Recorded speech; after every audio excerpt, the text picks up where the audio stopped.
Friends and students, आज मैं आपके सामने एक बहुत ही सुंदर, बहुत ही अच्छी कविता पढ़ाने जा रहा हूँ जिसका नाम है माय हेवन।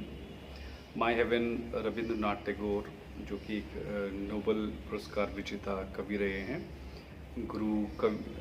रविंद्रनाथ टैगोर बहुत ही फेमस और बहुत ही अच्छे कवि रहे हैं, लेखक रहे हैं। और उनकी एक कविता संग्रह था, कविताओं का कलेक्शन था जिसका नाम था गीतांजलि।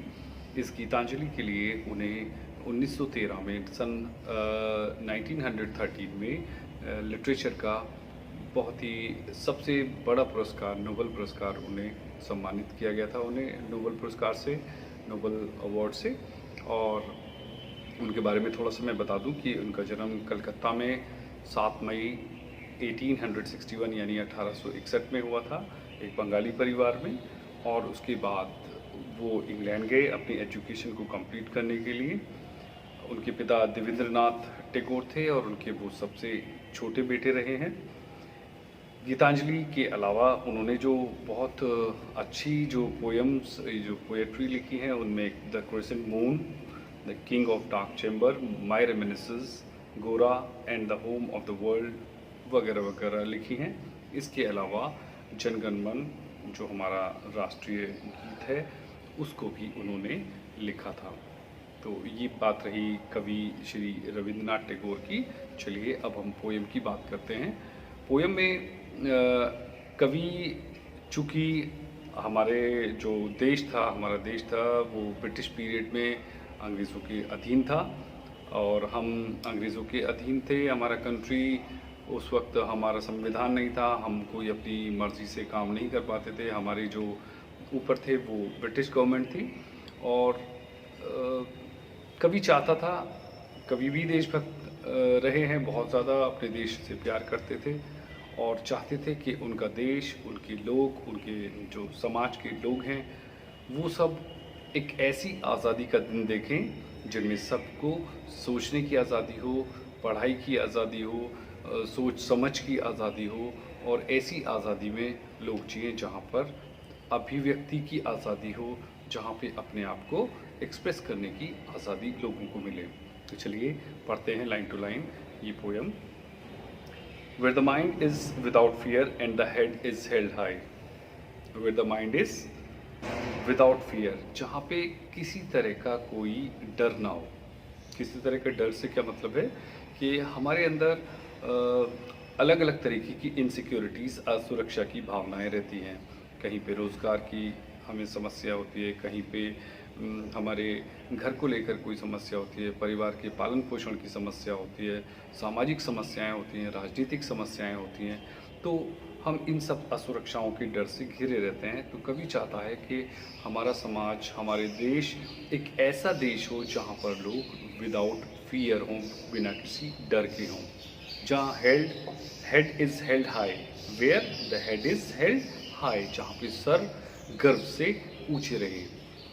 हम ऐसे काम करें, हमारे देशवासी ऐसे काम करें कि जिसमें हमें किसी के सामने नीचा ना देखना पड़े। हम गर्व से अपने सर को ऊंचा रखें।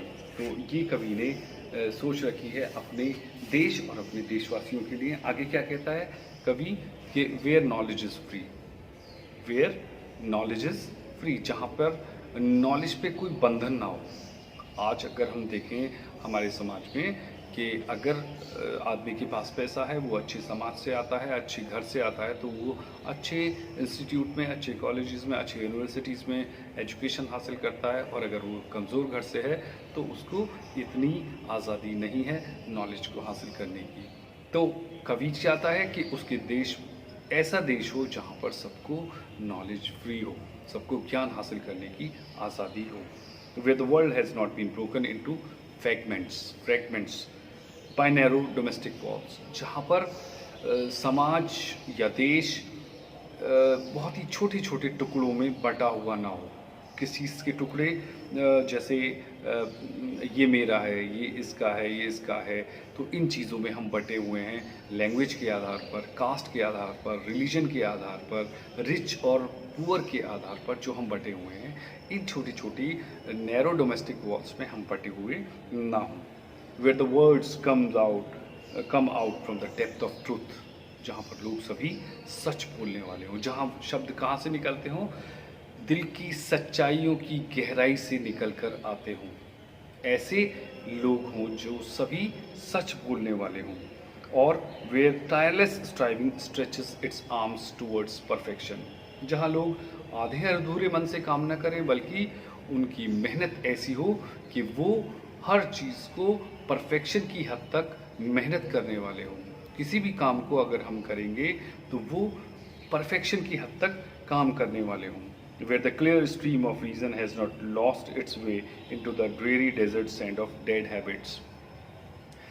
यहाँ पर कवि ने तुलना की है, बहुत खूबसूरत तुलना की है रेगिस्तान की और झरने की। आप झरने की और रेगिस्तान के बारे में समझ सकते हैं कि झरना राहत पहुंचाता है, सुकून पहुंचाता है, ठंडक देता है, जबकि रेगिस्तान में आदमी गर्मी से तड़पता है, परेशान होता है, प्यासा रहता है। तो हमारी जो सोच है वो क्लियर स्ट्रीम की तरह होनी चाहिए, जो खुद को भी फ़ायदा पहुंचाए, दूसरों को भी राहत और सुकून पहुंचाए। बल्कि ऐसी ना हो हमारी आदतें जैसे रेगिस्तान में तड़पा देने वाली हों, परेशान कर देने वाली हों। हम अपनी आदतों के बेकार और घटिया आदतों के ग़ुलाम ना हों। जहाँ पर क्लियर स्ट्रीम की तरह हमारी सोच चलती हो, उसकी तरह वहाँ ऐसी सोच की कवि ने कल्पना की है।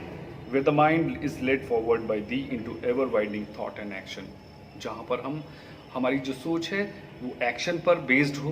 ये नहीं कि सिर्फ प्लानिंग है, इसके अलावा हम कुछ भी नहीं कर रहे हैं, सिर्फ हमारी सोच ही चलती चली आ रही है। इसके अलावा हम ऑन पेपर्स तो काम कर रहे हैं लेकिन हम कोई भी काम प्रैक्टिकली नहीं कर रहे हैं। तो ऐसी हमारी सोच ना हो, बल्कि कैसे हों हम कि हमारी जो सोच और हमारी जो एक्टिविटीज़ हैं, जो हमारे एक्शंस हैं, वो परफेक्शन की तरफ हों, काम की तरफ हों, एक्शन की तरफ हों, रिजल्ट की तरफ हों। इन सब चीज़ों की इच्छा कवि ने की है। लास्ट की लाइन में वो ईश्वर से प्रार्थना कर रहा है। क्या प्रार्थना कर रहा है?